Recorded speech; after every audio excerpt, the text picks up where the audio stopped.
Nous recevons à présent sur ce plateau Charlie Sangaré, président de l'association Colomba France. Il est là ce matin pour nous parler du Festival international au féminin des voix de Bamako qui a été reporté. Bonjour Monsieur Sangaré. Bonjour Madame. Merci d'avoir accepté notre invitation. J'en suis ravi et très heureux d'être là sur ce plateau. Mais avant de nous entretenir avec vous, je propose tout d'abord à nos téléspectateurs de regarder cet élément.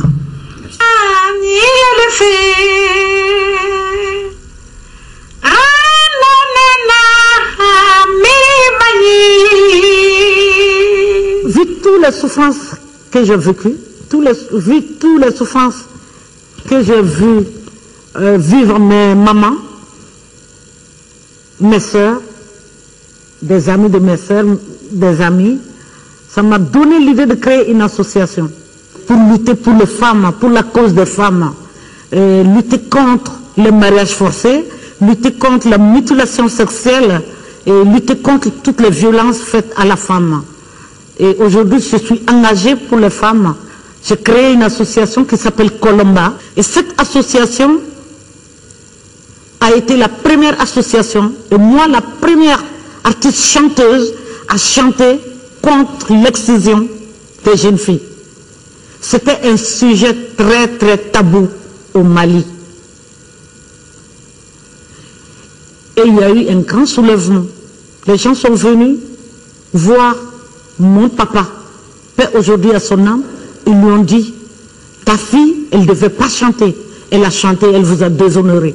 Et là, elle met sa bouche encore dans l'excision. Et depuis qu'elle n'était pas née, c'est une pratique qui existait. Et en ce moment aussi, je me suis cachée. Mais je n'ai pas baissé les bras, j'ai continué ma lutte. Et cette chanson, je suis passée une, deux fois avec la chanson à la télé malienne, mais après ils ont censuré la chanson, ça ne sortait pas plus à la télé. Mais j'ai continué à la chanter dans les manifestations, dans les rues, devant les femmes, dans le rassemblement des femmes. Et jusqu'à ce qu'aujourd'hui, avec l'appui des réseaux féminins, d'autres réseaux féminins du Mali, aujourd'hui il y a eu une journée, journée de la lutte contre l'excision, décrétée par le gouvernement malien. C'est le 6 février. Chaque 6 février au Mali, c'est la journée lutte contre l'excision. Mais la loi n'a pas été votée pour le moment à l'Assemblée. C'est ça ma lutte, la lutte de l'association Colomba et la lutte de toutes les femmes qui veulent que cette pratique cesse.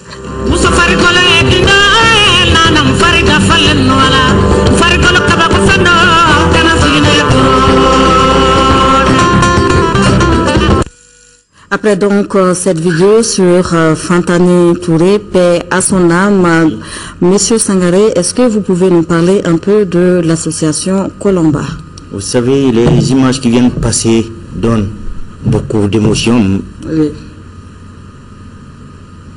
C'est de voir cette grande dame qui s'en est allée. Oui. Bon, au-delà des émotions, je veux dire que je vais essayer tout d'abord de remercier nos sympathisants, de remercier nos sponsors, nos artistes, et remercier surtout la première dame et toutes les gens de bonne volonté qui s'étaient associés à moi pour faire de ce festival un grand moment pour rendre hommage à Fantani. Je suis dans les regrets, bon voilà. Oui, alors, donc, l'association Colomba, comme elle a dit, a été créée par Fantani et c'était pour venir en aide à la femme, à l'enfance malheureuse. C'est surtout de promouvoir la culture malienne. C'était aussi une façon de dire non aux mutilations génitales. C'est de dire non aux violences faites aux femmes. C'est-à-dire, elle était une visionnaire. Elle aimait nos sœurs, elle aimait la femme, elle aimait l'être humain en réalité. Fantani, c'était quelqu'un qui était dévoué pour la cause des autres. Mais il faut accepter le sort. J'ai toujours été à ses côtés.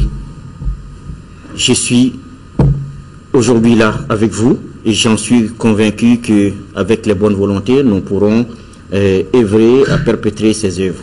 Inch'Allah. Alors, quelles sont les raisons du report du Festival international au féminin des voix de Bamako?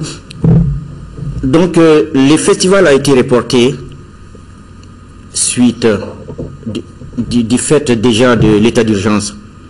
Le festival ne pouvait pas avoir lieu parce que nous traversons des moments difficiles. Il faut accepter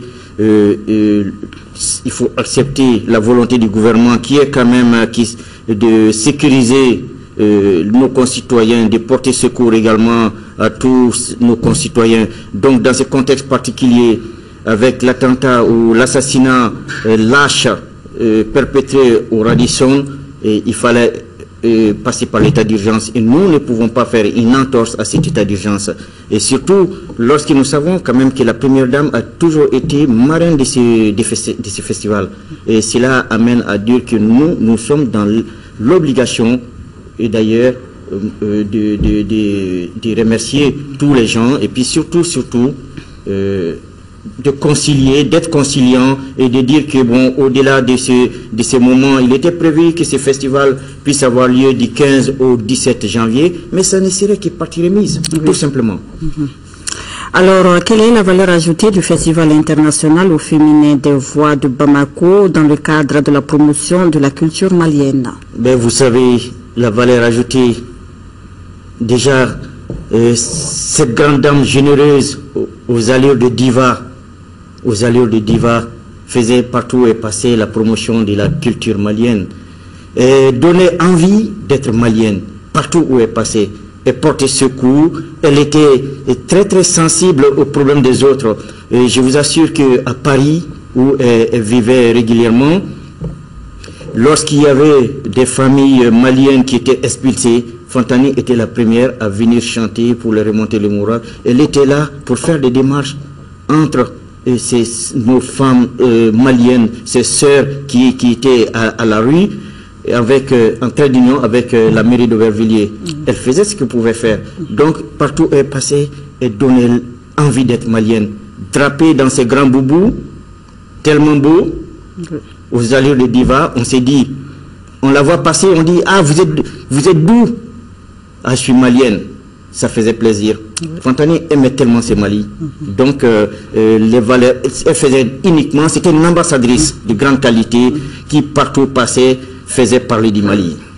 Alors, quelles sont les activités qui étaient prévues? Il était prévu des ateliers, ils étaient prévus également de faire en réalité des débats autour de la femme, autour de la problématique des femmes. Il était là également, surtout ce festival a toujours été dédié aux aides ménagères que nous appelons communément les bonnes, celles qui se lèvent au premier chant du coq, qui se couchent très tard, qui sont tellement surexploitées. Et il va falloir d'ailleurs que le gouvernement fasse un jour quelque chose pour ça. Donc, il s'est battu également pour cela. Ce sont des sœurs, ce sont des gamines qui viennent juste pour avoir un trousseau de mariage et s'élèvent au premier chant du coq pour se coucher vers 22h, 23h.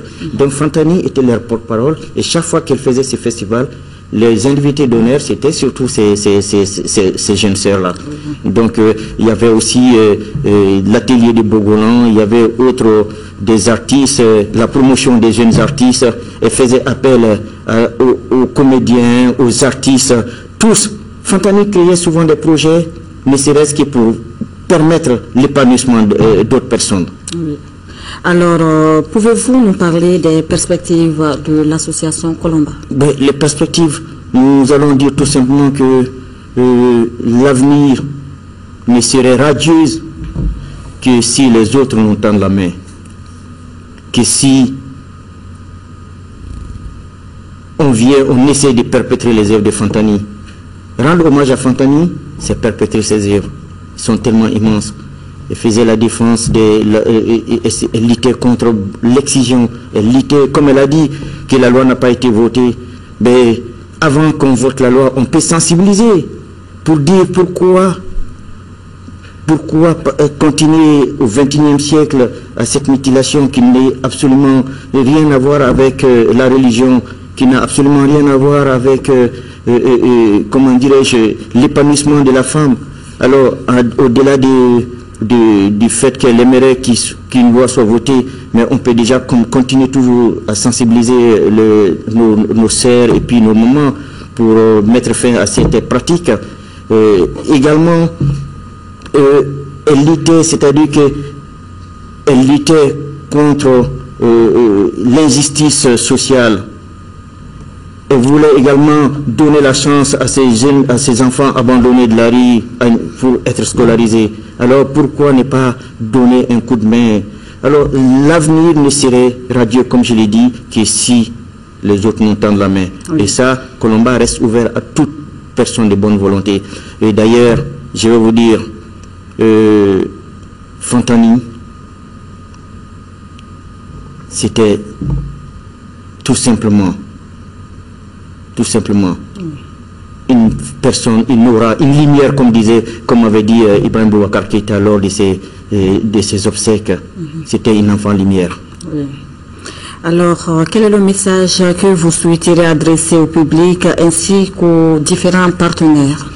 Mais, déjà, vous savez, il est impératif que je porte l'attention sur quelque chose. Les gens, beaucoup, quand on parle du festival de Fantani, il y a beaucoup qui pensent que je viens pour amasser de l'argent. À mes détracteurs, je leur dirai que je ne construis pas mon château sur la ruine des autres. À mes détracteurs, je leur dirai que je ne construirai pas ma vie sur la ruine, sur la douleur et la misère des autres. C'est un investissement personnel que j'ai fait.